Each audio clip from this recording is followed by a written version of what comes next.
Ramona Quimby, brave and fearless, was half running, half skipping to keep up with her big sister Beatrice on their way home from the park. She had never seen her sister's cheeks so flushed with anger as they were this August afternoon. Ramona was sticky from heat and grubby from landing in the sawdust at the foot of the slides, but she was proud of herself. When Mrs. Quimby had sent the girls to the park for an hour because she had an errand to do, an important errand, she hinted, she told Beezus, as Beatrice was called, to look after Ramona. And what had happened? For the first time in her 6 years, Ramona had looked after Beezus, who was supposed to be the responsible one. Bossy was a better word, Ramona sometimes thought, but not today. Ramona had stepped forward and defended her sister for a change. "Beezus," said Ramona, panting, "slow down." Beezus, clutching her library book in her sweaty hand, paid no attention. The clang of rings, the steady pop of tennis balls against asphalt, and the shouts of children grew fainter as the girls approached their house on Clickitat Street. Ramona hoped their mother would be home from her errand, whatever it was. She couldn't wait to tell what had happened and how she had defended her big sister. Her mother would be so proud, and so would her father when he came home from work and heard the story. "Good for you, Ramona," he would say. "That's the old fight. Brave little Ramona." Fortunately, the car was in the garage and Mrs. Quimby was in the living room when the girls burst into the house. "Why, Beezus," said their mother, when she saw the flushed and sweaty faces of her daughters, one angry and one triumphant. Beezus blinked to hold back the tears in her eyes. "Ramona, whatever happened to Beezus?" Mrs. Quimby was alarmed. "Don't ever call me Beezus again!" Beezus's voice was fierce. Mrs. Quimby looked at Ramona for the explanation, and Ramona was eager to give it. Usually Beezus was the one who explained what had happened to Ramona, how she had dropped her ice cream cone on the sidewalk and cried when Beezus would not let her pick it up, or how she tried, in spite of the rules, to go down a slide head first and landed on her face in the sawdust. Now Ramona was going to have a turn. She took a deep breath and prepared to tell her tale. "Well, when we went to the park, I slid on the slides a while, and Beezus sat on a bench reading her library book. Then I saw an empty swing. A big swing. Not a baby swing over the wading pool, and I thought since I'm going to be in the first grade next month, I should swing on the big swings. Shouldn't I, Mama?" "Yes, of course." Mrs. Quimby was impatient. "Please go on with the story. What happened to Beezus?" "Well, I climbed up in the swing," Ramona continued, "only my feet wouldn't touch the ground because there was this big hollow under the swing." Ramona recalled how she had longed to swing until the chains went slack at her hands and her toes pointed to the tops of the fir trees, but she sensed that she had better hurry up with her story or her mother would ask Beezus to tell it. Ramona never liked to lose an audience. "And I said, 'Beezus pushed me,' and some big boys, big bad boys, heard me and one of them said—" Ramona, eager to be the one to tell the story but reluctant to repeat the words, hesitated. "Said what?" Mrs. Quimby was baffled. "Said what, Ramona? Beezus, what did he say?" Beezus wiped the back of her wrist across her eyes and tried. "He said, j. Eagerness to beat her sister at telling what had happened overcame Ramona's reluctance. "He said, 'Jesus, Beezus!'" Ramona looked up at her mother, waiting for her to be shocked. Instead, she merely looked surprised and, could it be, amused. "And that is why I never want to be called Beezus again," said Beezus. "And all the other boys began to say it too," said Ramona, warming to her story now that she was past the bad part. "Oh, Mama, it was just awful. It was terrible.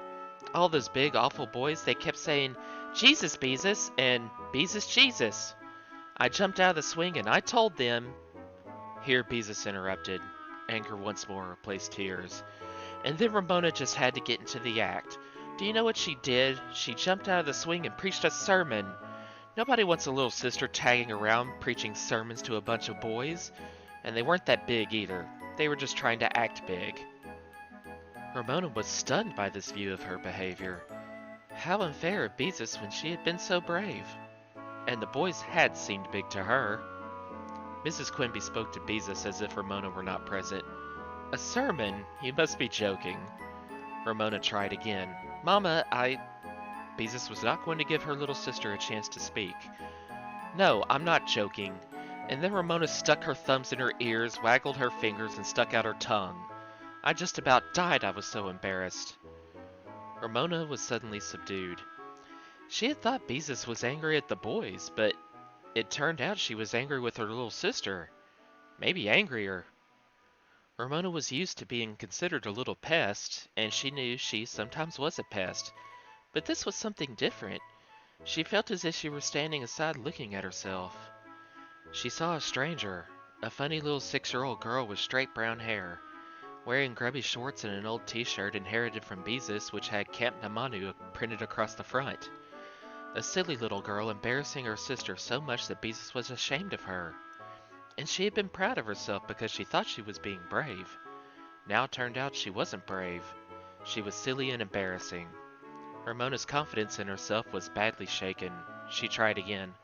Mama, Mrs. Quimby felt her older daughter deserved all her attention.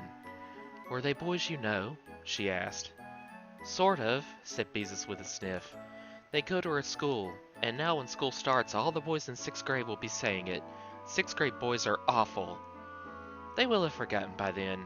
Mrs. Quimby tried to be reassuring. Beezus sniffed again. Mama, I think we should stop calling her Beezus. Even though her feelings were hurt and her confidence shaken, Ramona had a reason of her own for trying to help Beezus. Whenever someone asked Beezus where she got such an unusual nickname, Beezus always answered that it came from Ramona. When she was little, she couldn't say Beatrice. Now that Ramona was about to enter the 1st grade, she did not like to remember that there was a time when she could not pronounce her sister's name. Just because I have an Aunt Beatrice, I don't see why I have to be named Beatrice too, said Beezus. Nobody else has a name like Beatrice. You wouldn't want a name like everyone else's, Mrs. Quimby pointed out. I know, agreed Beezus, but Beatrice! Yuck, said Ramona, trying to be helpful, but her mother frowned at her. How about Trissy? She suggested hastily. Beezus was rude. Don't be dumb. Then they would call me Sissy Trissy or something. Boys in the 6th grade think up awful names.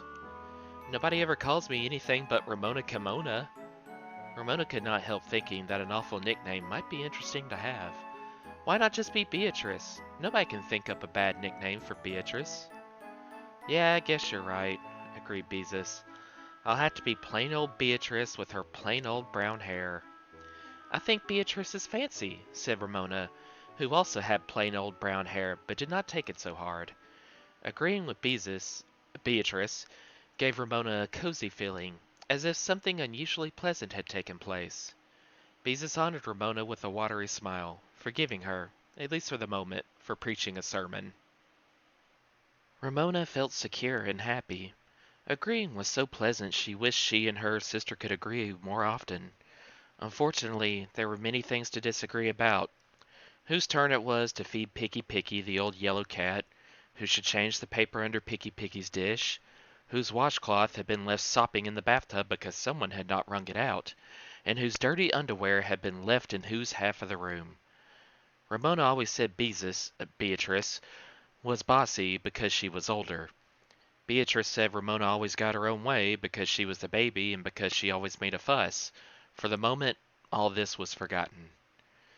Mrs. Quimby smiled to see her girls at peace with one another. Don't worry, Beatrice. If the boys tease you, just hold your head high and ignore them. When they see they can't tease you, they will stop. The two sisters exchanged a look of complete understanding. They both knew this was the sort of advice easy for adults to give, but difficult for children to follow. If the boys remembered, Beezus might have to listen to Jesus Beezus for months before they gave up. By the way, Ramona, said Mrs. Quimby, as Beatrice went off to the bathroom to splash cold water on her face, what did you say to the boys in the park? Ramona, who had flopped back on the couch, sat up straight. I told them they were not supposed to take the name of the Lord in vain, she said in her most proper Sunday school voice. That's what my Sunday school teacher said. Oh, I see, said Mrs. Quimby. And what did they say to that? Ramona was chagrined because she knew her mother was amused, and Ramona did not like anyone to be amused when she was serious. Wasn't I right? That's what I learned in Sunday school.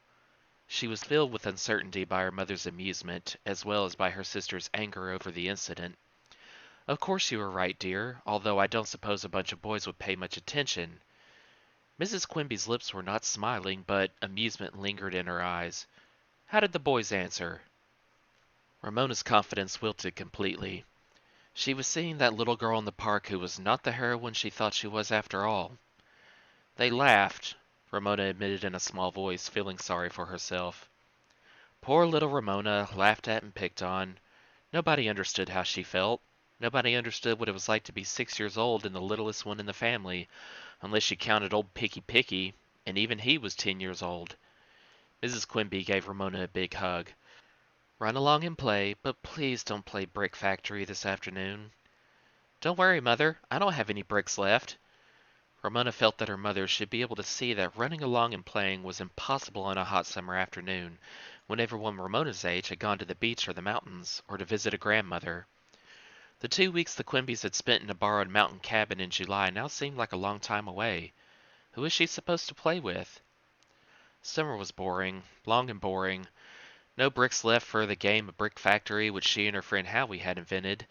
Nobody to play with, and Beezus with her nose in a book all day. Not having any place to run along to, Ramona sat looking at her mother, thinking that her fresh haircut and touch of eyeshadow made her look unusually nice this afternoon.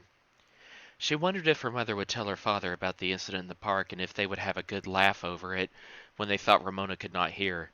She hoped not. She did not want her father to laugh at her. Seeing her mother looking so nice made Ramona recall the reason for the trip to the park. "What was your errand that you didn't want to drag us along on?" she asked. Mrs. Quimby smiled a different smile, exasperating and mysterious. "Shh," she said, her finger on her lips. "It's a secret, and wild horses could not drag it out of me." Ramona found secrets hard to bear. "Tell me, Mama! Mama, please tell me!" She threw her arms around her mother, who had a good smell of clean clothes and perfumed soap. "Please, please, please!" Learning a big juicy secret would help make up for Ramona's unhappy afternoon. Mrs. Quimby shook her head. "Pretty please with a lump of sugar on it?" Ramona felt she could not bear not knowing this very minute. "If I told you, it wouldn't be a secret any more," said Mrs. Quimby. That, Ramona felt, was just about the most exasperating sentence ever spoken by a grown-up.